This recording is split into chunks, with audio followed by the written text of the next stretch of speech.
የግብፁ ፕሬዝዳንት አብዱል ፈታህ አልሲሲ ኢትዮጵያን በወታደራዊ ኃይል ለመክበብ የቀይ ባህር ቀጠናን እያስታጠቁ መሆናቸው ተረጋግጧል። ካይሮ ከአረብ ሊግ የዲፕሎማሲ ጩኸት በስተጀርባ ከኤርትራና ከጅቡቲ ጋር ወታደራዊ ስምምነቶችን በድብቅ እየፈረመች መሆኑን የሚገልጹ መረጃዎች ሾልኮ ወጥተዋል። አንኳር ዘገባችን ነው። ሶማሊላንድን በተመለከተ በፓርላማ ለቀረቡ ጥያቄዎች ውጭ ጉዳይ ሚኒስትሩ ምላሽ ሳይሰጡ መቅረታቸው ተሰማ። የወደብና የባህር ጉዳይን በተመለከተም በሰጡት ምላሽ ኢትዮጵያ የባህር በር ያጣችው ለረጅም ጊዜ ታስቦበት በተሰራ ሴራ እንደሆነም ተናግረዋል።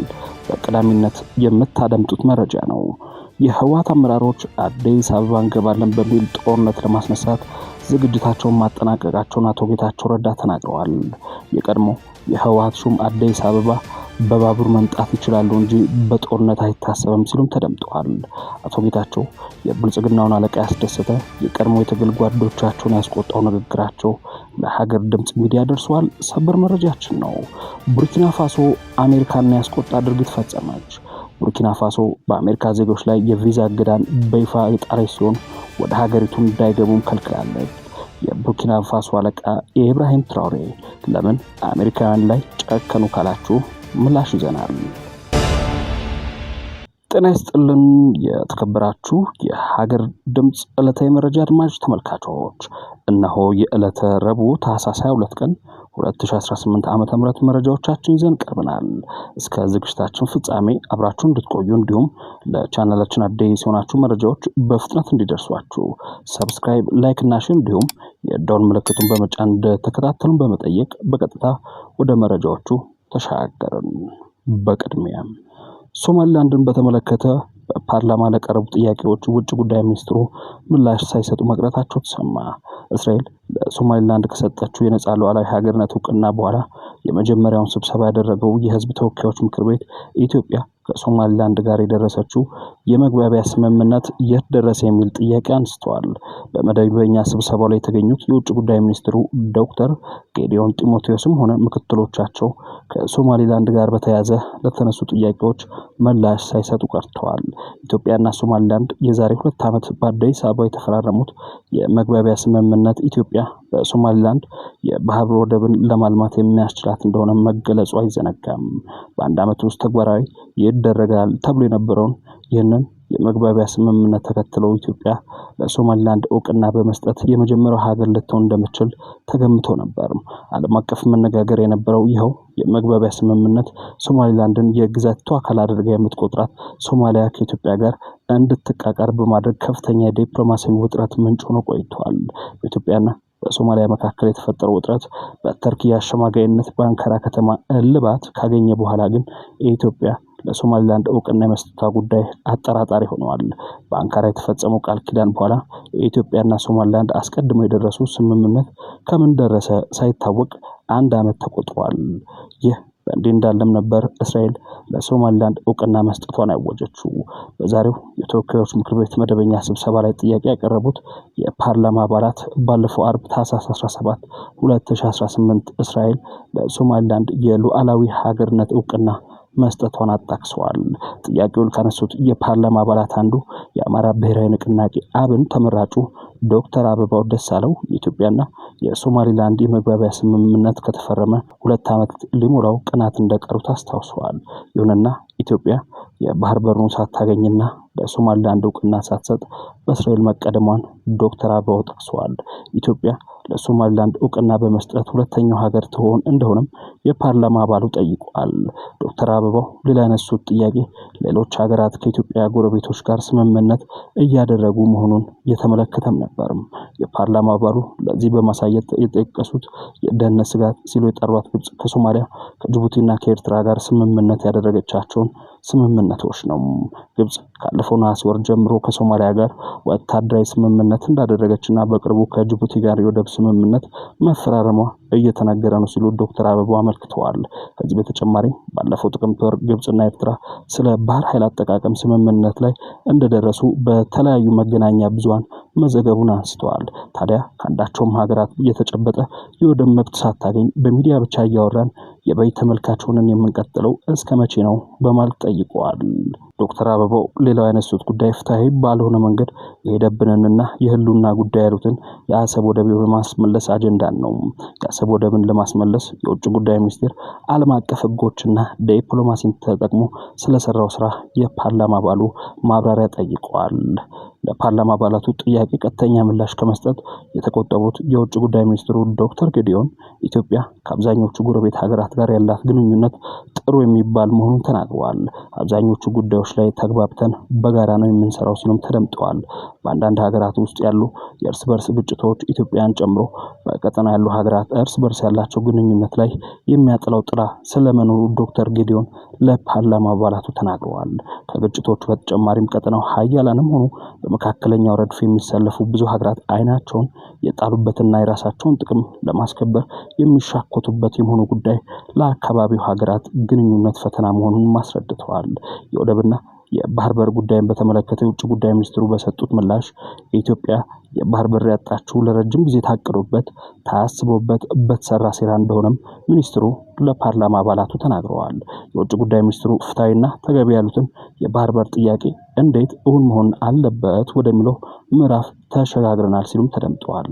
ጥያቄው እንዴት እውን ይሆን የሚለው ብዙ ነገሮችን ታሳቢ በማድረግ እንዲሁም ብዙ ትግልና ልፋት የሚጠይቅ እንደሆነ በመግለጽ ዝርዝር ጉዳዮችን ከመግለጽ ተቆጥበዋል። ይህ በእንዲህ እንዳለም እስራኤል ለሶማሊላንድ እውቅና መስጠቷን ተከትሎ የግብጽ ፕሬዝዳንት አብዱልፈታህ አልሲሲ ኢትዮጵያን በወታደራዊ ኃይል ለመክበብ የቀይ ባህርን ቀጠና እያስታጠቁ መሆኑን አንድ የፖለቲካ ትንታኔ አመለከተም። የሚድል ኢስት ፎረም ባልደረባ የሆኑት አሚን አዩብ ባወጡት የትንታኔ ጽሑፍ ካይሮ ከአረብ ሊግ የዲፕሎማሲ ጩኸት በስተጀርባ ከኤርትራና ከጅቡቲ ጋር ወታደራዊ ስምምነቶችን በድብቅ እየፈረመች መሆኑን አጋልጠዋል። እንደ ተንታኙ ገለጻ ግብጽ በኤርትራ የሚገኘውን አሰብ ወደብና በጅቡቲ የሚገኘውን ዱራሌ ወደብ የጦር መርከቦቿን ለማስፈርና ወታደሮቿን ለማንቀሳቀስ የሚያስችላትን ስምምነት አግኝታለች። በቅርቡ የግብጽ ምክትል ጠቅላይ ሚኒስትር ካሚል አልዋዚር ወደ ጅቡቲ ያደረጉት ጉዞ ለኢኮኖሚያዊ ትብብር ተብሎ ቢገለጽም ዋናው ዓላማው ወታደራዊ ይዘት ያለው ነው ተብሏል። ግብጽ ያንን እርምጃ የወሰደችው የህዳሴው ግድብ እውን መሆኑን ተከትሎ ኢትዮጵያን በወታደራዊ ኃይል ማስፈራራት ብቸኛው አማራጭ አድርጋ በመውሰዷ ነው። የኢትዮጵያ የንግድ እንቅስቃሴ 95 በመቶ በምታስተናግደው ጅቡቲ ላይ ወታደራዊ ጫና መፍጠር አዲስ አበባን ኢኮኖሚያዊ ቀውስ ውስጥ ለመክተት የታቀደ የመታፈን ስትራቴጂ እንደሆነ ተንታኙ አስረድተዋል። ግብጽ እስራኤል ለሶማሊላንድ እውቅና መስጠቷን አጥብቃ የተቃወመችው ሶማሊላንድ ለኢትዮጵያ አማራጭ የባህር በር በመሆን የግብጽን የኢትዮጵያን የመክበብ እቅድ ስለምታከሽፍባት ነው። በመሆኑም ግብጽ ከቱርክና ሶማሊያ ጋር በመቀናጀት የተስፋ መቁረጥ ግንባር አክሲስ ኦፍ ዲስፓይሬሽን መፍጠሯን ጽሑፉ አትቷል። ይህ የሀገር ድምጽ ሚዲያ ነው። አብይ ቀጥቅጦ ነው ያሸነፈን ሲሉ የጠቅላይ ሚኒስትሩ የምስራቅ አፍሪካ ጉዳዮች አማካሪ አቶ ጌታቸው ረዳ ተናገሩ። ከሰሞኑ የቀድሞው የህወሓት ሹም አቶ ጌታቸው ረዳ ከኤንቢሲ ኢትዮጵያ ጣቢያ ጋር በነበራቸው ቆይታ በርካታ ጉዳዮችን በማንሳት ተናግረዋል። አሁንም የህወሓት አመራሮች አዲስ አበባ እንገባለን በሚል ጦርነት ለማስነሳት እየቆሰቆሱ መሆኑን ያነሱት አቶ ጌታቸው አዲስ አበባ በባቡር መምጣት ይችላሉ እንጂ በጦርነት ግን አይሆንም ሲሉም ተደምጠዋል። እየወደክ እየተነሳ አሁንም አገዛዙ ካልጣልኩት የመተል ከሆነ ስህተት ነው በማለት የቀድሞ የትግል ጓዶቻቸውን ወርፈዋል። የሰሜኑ ጦርነት ከመጀመሩ በፊት ጠቅላይ ሚኒስትሩ ግጭት ውስጥ ከገባን ሻዕቢያ ይጠቀምብናል፣ ላስቆመው አልችልም፣ ልዩነታችን አቻችለን ብንሰራ ነው የሚያዋጣው ብለው ነበር። በሰዓቱ ግን ማንም የተቀበላቸው አመራር አልነበረም በማለት ነገርየውን በማስታወስ መስክረዋል። በተያያዘም የትግራይን ጄኖሳይድ የፈጸሙት ፋኖና ሻዕቢያ ናቸው በማለት ወንጅለዋል። ይህ የጌታቸው ንግግር የአብይ መንግስትን ከትግራዩ ጄኖሳይድ ተጠያቂነት ገሸሽ ለማድረግ የሚመስል የንግግር አውድ ሆኗል ሲሉ ተንታኞች ተናግረዋል። ጌታቸው ረዳ አብይን ቀጥቅጦ ነው ያሸነፈው የሚለውን ንግግር አንድ አስተያየት ሰጪ ሐሳባቸውን ሰጥተውበታል። ጌታቸው ረዳ አብይ ቀጥቅጦ ነው ያሸነፈን የሚለውን ንግግር አንድ አስተያየት ሰጪ ሐሳብ ሰጥተዋል። አስተያየት ሰጪው ሲናገሩም ለትግራይ ህልውና ሲል ደሙን ያፈሰሰው በሚሊዮን የሚቆጠር ወጣት ተቀጠቀጠ ብሎ መናገር ለዛውም ወጣቱ ወጥቶ እንዲዋጋ ሲቀሰቅስ ከነበረ ሰው መስማት ያሳዝናል ብለዋል።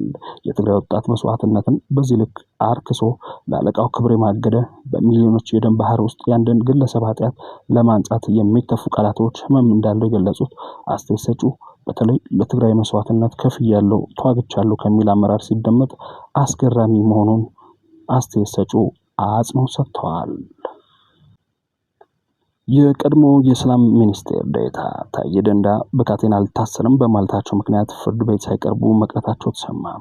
የፌዴራል ከፍተኛ ፍርድ ቤት ልደታ ምድብ ችሎት ታዬ ደንዳ በካቴና አልታሰርም በማለት አለመቅረባቸውን ተከትሎ ለታህሳስ 23 ቀን ቀጠሮ መሰጠቱን ጠበቃቸው ተናግረዋል።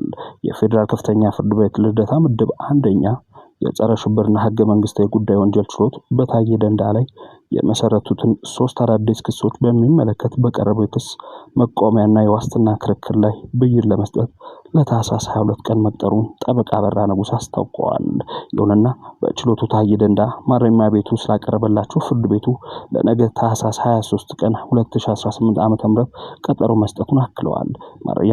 ማረሚያ ቤቱ ተከሳሹን ያላቀረበው በካቴና አልታሰረም ስላሉ ነው የሚል ምክንያት መቅረቡንና ይህንንም ለማረጋገጥ ወደ ማረሚያ ቤቱ እያቀኑ መሆኑን ተናግረዋል።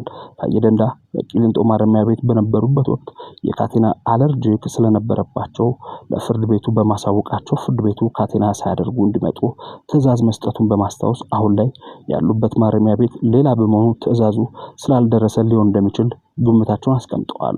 ታዬ ደንዳ ጥፋተኛ ናቸው ተብለው የ7 ዓመት ከ2 ወራት እስር ከተበየነባቸው በኋላ ከቂሊንጦ ማረሚያ ቤት ወጥተው በአባ ሳሙኤል እንደሚገኙ ጠበቃቸው የገለጹ ሲሆን ብይኑን በሚመለከት ፍርድ ቤቱ ብይኑን ለመስጠት ቢጨርስም ተከሳሹ በሌሉበት ምንም ማድረግ ስለማይቻል ለነገ ተቀጥሯል ብለዋል።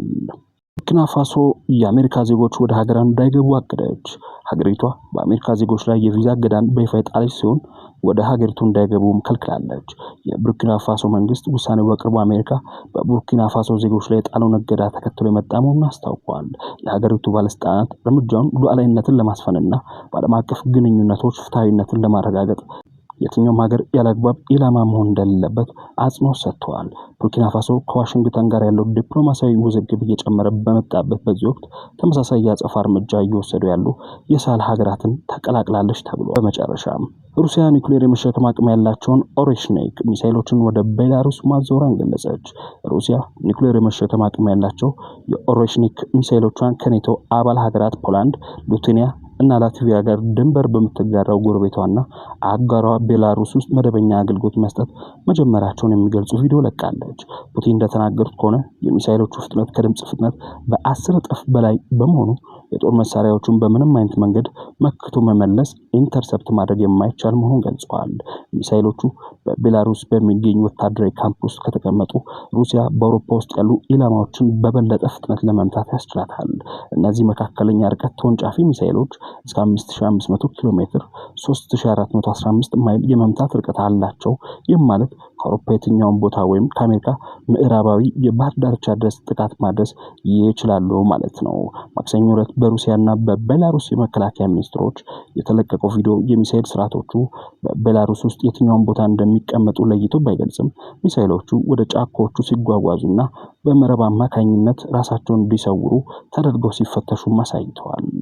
የቤላሩስ መከላከያ ሚኒስቴር የኦሬሽኒክ ሚሳይል ክፍል በሀገሪቱ ውስጥ በተለያዩ ቦታዎች የውጊያ ዝግጁነቱ ተግባራት ማከናወን ጀምሯል ሲልም ገልጸዋል። የተወደዳችሁና የተከበራችሁ የሀገር ድምጽ ዕለታዊ መረጃ ተሳፋሪዎቻችን የዕለተ ረቡዕ መረጃዎቻችን እነዚህ ነበሩ። ዕለታዊ የሀገር ድምጽ መረጃዎች እንዲደርሷችሁ ቻናላችንን ላይክ እና ሰብስክራይብ በማድረግ